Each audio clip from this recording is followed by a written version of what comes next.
Good morning. Today, I'm pleased to announce that after months of tough and thoughtful negotiations, I know we have a historic economic framework. It's a framework that will create millions of jobs, grow the economy, invest in our nation and our people, turn the climate crisis into an opportunity and put us on a path not only to compete, but to win the economic competition for the 21st century against China and every other major country in the world. It's fiscally responsible. It's fully paid for. 17 Nobel Prize winners in economics have said it will lower the inflationary pressures on the economy. And over the next 10 years, it will not add to the deficit at all. It will actually reduce the deficit, according to economists. I want to thank my colleagues in the Congress for their leadership. We spent hours and hours and hours over months and months working on this. No one got everything they wanted, including me. But that's what compromise is. That's consensus. And that's what I ran on. I've long said compromise and consensus are the only way to get big things done in a democracy. Important things done for the country. I know it's hard. I know how deeply people feel about the things that they fight for. But this framework includes historic investments in our nation and in our people.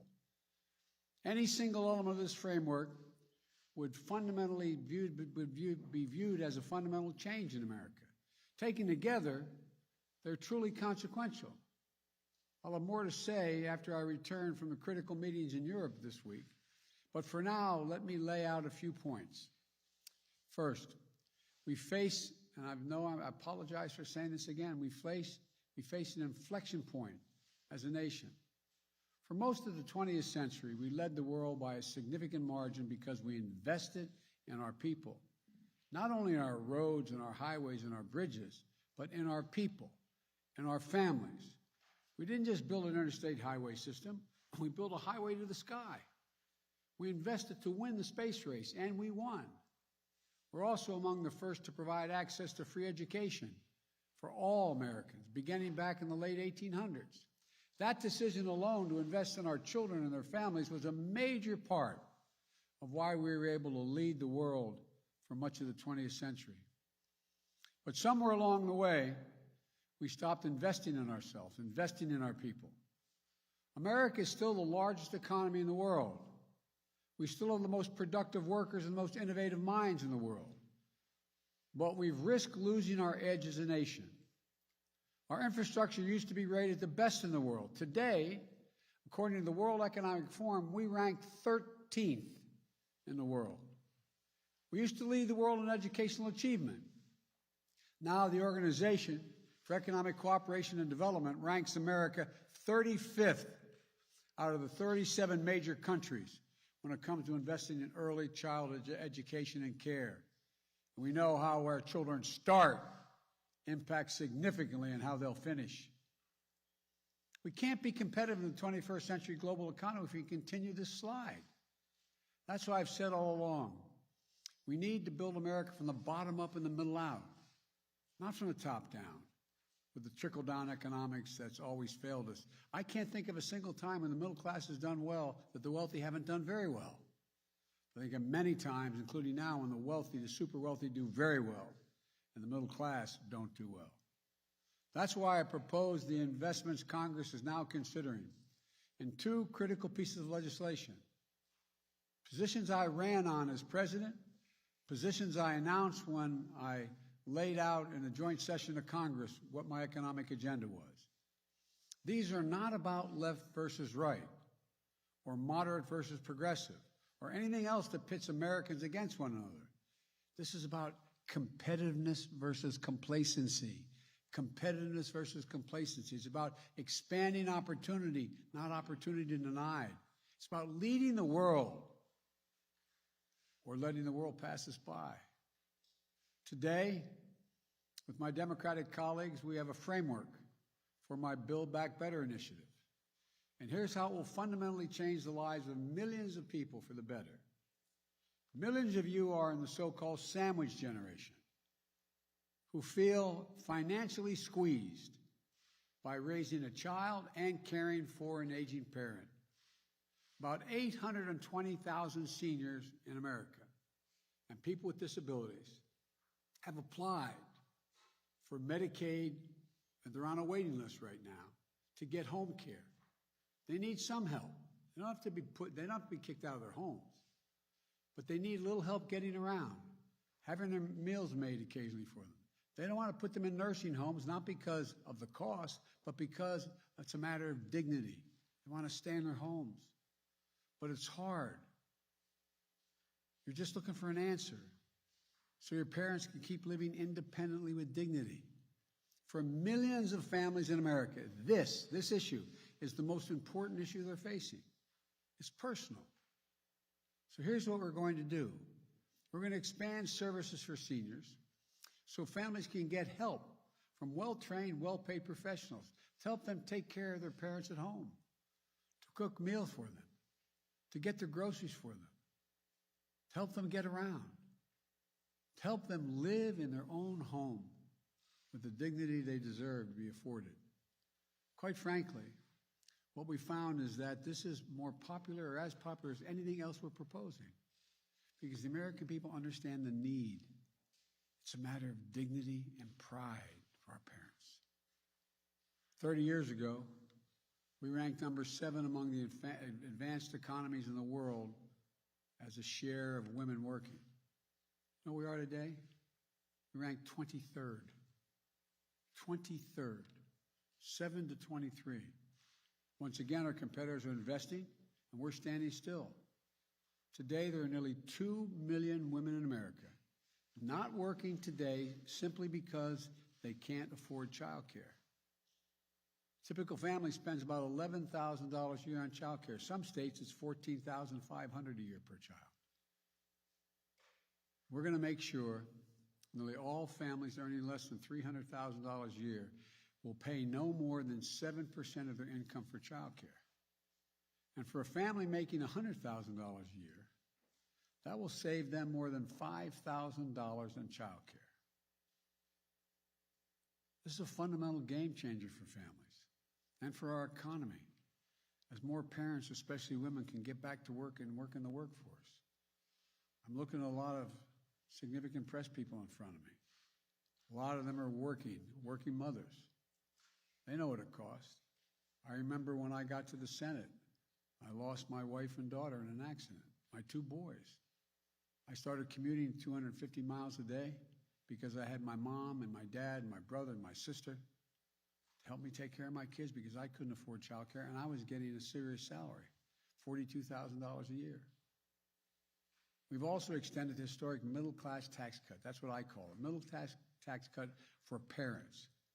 That is the expanded child tax credit we passed through the American Rescue Plan.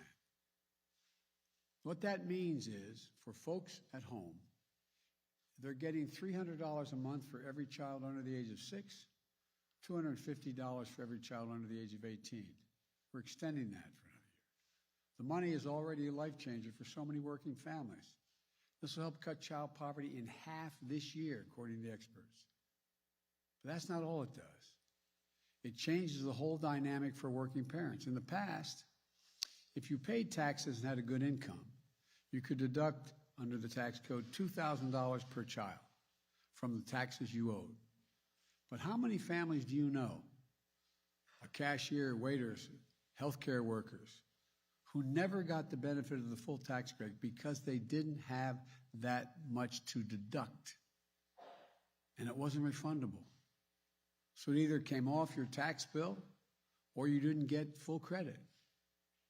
Why should somebody making $500,000 a year, or $150,000 or $200,000 a year get to write it off their taxes? And the people who need the help even more, they don't have that much tax to pay. They don't get the benefit, and they have the same cost of raising their children. 80% of those left out were working parents who just didn't make enough money. That's why in the American Rescue Plan, we didn't just expand the amount of the middle-class tax cut. We also made it refundable.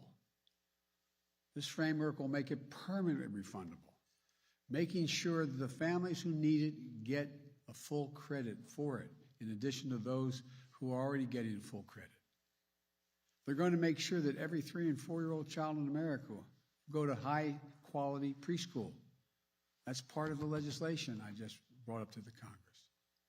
Studies show that when we put 3 and 4 years old in school, not daycare, school, we increase by up to 47% the chance that that child, no matter what their background, will be able to earn a college degree. As my wife Jill is in the back here, always says, any country that out-educates us is going to outcompete us. We can finally take us from 12 years to 14 years of universal education in America. We also make investments in higher education by increasing Pell Grants to help students from lower-income families attend community colleges and 4-year schools. And we invest in historically black universities, colleges and universities, HBCUs, minority-serving institutions, and tribal colleges to make sure every young student has a shot at a good-paying job in the future. This framework extends tax credits to lower premiums for folks who are in the Affordable Care Act for another 3 years. For 4 million folks in the 12 states that haven't expanded Medicaid, all the rest have, this framework will enable you to get affordable coverage. And Medicare will now cover the cost of hearing aids and hearing checkups. This framework also makes the most significant investment to deal with the climate crisis ever happened, beyond any other advanced nation in the world. Over 1 billion metric tons of emission reductions, at least 10 times bigger on climate than any bill that has ever passed before, and enough to position us for a 50 to 52% emission reductions by the year 2030.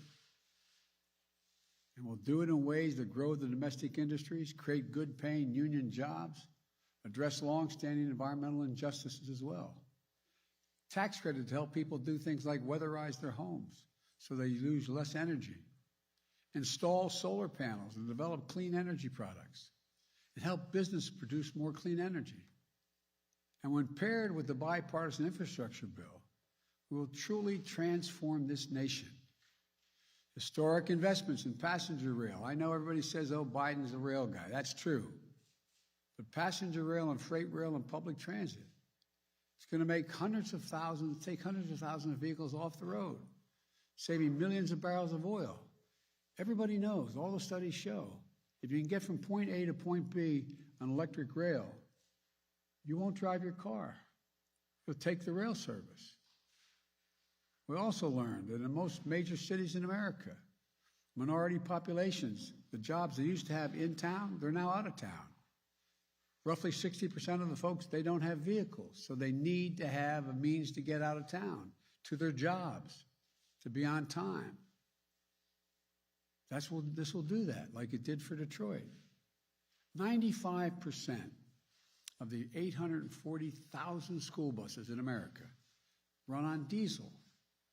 Every day, more than 25 million children and thousands of bus drivers breathe polluted air on the way to and from school from the diesel exhaust. We're going to replace thousands of these with electric school buses that have big batteries underneath and that are good for the climate. I went down to one of the manufacturing facilities, saw them, got in one, drive them. They do not expend any. They do not expend any pollution into the air. We'll build out the first ever national network of 500,000 electric vehicle charging stations all across the country. So when you buy an electric vehicle, and you get credit for buying it, you buy an electric vehicle, you can go all the way across America on a single tank of gas, figuratively speaking. It's not gas. You plug it in. 500,000 of them, these stations along the way. We're going to get off the sidelines on manufacturing solar panels and wind farms and electric vehicles with targeted manufacturing credits. You manufacture, you get them a credit for doing it. These will help grow the supply chains in communities too often left behind. And we're going to reward countries for paying good wages, for companies, I should say, for good wages and for sourcing their materials from here in the United States.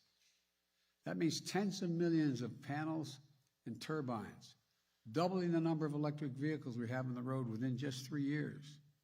We'll be able to sell and export these products and technologies to the rest of the world and creating thousands more jobs because we are once again going to be the innovators.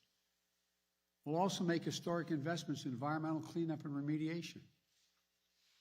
That means putting people to work in good paying jobs at prevailing wage, capping hundreds of thousands of abandoned wells and gas wells, oil and gas wells, that need to be capped because they are leaking things that hurt the air. Putting a stop to the methane leaks in the pipelines, protecting the health of our communities. It's a big deal. And we'll build up our resilience for the next superstorm, drought, wildfires, and hurricanes that represent a blinking code red for America and the world. Last year alone, these types of extreme weather events you've all been covering and you've all witnessed and some of you have been caught in the middle of have caused $99 billion in damage to the United States within the last year. $99 billion. We're not spending any money to deal with this? It's costing us significantly. In Pittsburgh, I met an IBW electrical worker who climbs up on those power lines in the middle of a storm to try to put transformers in to keep the lights on when storms hit. He calls himself a 100% union guy. His job's dangerous. As he said, I quote, "I don't want my kids growing up in a world where the threat of climate change hangs over their heads," end of quote. Folks, we all have that obligation to our children and to our grandchildren. The bipartisan infrastructure bill is also the most significant investment since we built the interstate highway system and won the space race decades ago. This is about rebuilding the arteries of our economy. Across the country now, there are 45,000 bridges and 173,000 miles of roads that are in poor condition. Some of the bridges you don't even take a chance of going across. They're shut down. They can't be built back to the same standard because the weather's not going to get a lot better. We just got to keep from getting a heck of a lot worse. We have to build back better and stronger. No one should have to hold their breath as they cross a rundown bridge or a dangerous intersection in their hometown. We're going to put hardworking Americans on the job to bring our infrastructure up to speed. Good union jobs at prevailing wages. Jobs you can raise a family on. My dad would say you have a little breathing room. Jobs that can't be outsourced. Jobs replacing lead water pipes so families can drink clean water. Improving the health of our children and putting plumbers and pipe fitters to work. Jobs laying thousands of miles of transmission lines to build a modern energy grid. Jobs making a high-speed internet affordable and available everywhere in rural and urban America, particularly including the 35% of rural America that goes without it right now. This pandemic has made clear the need for affordable and available high-speed internet.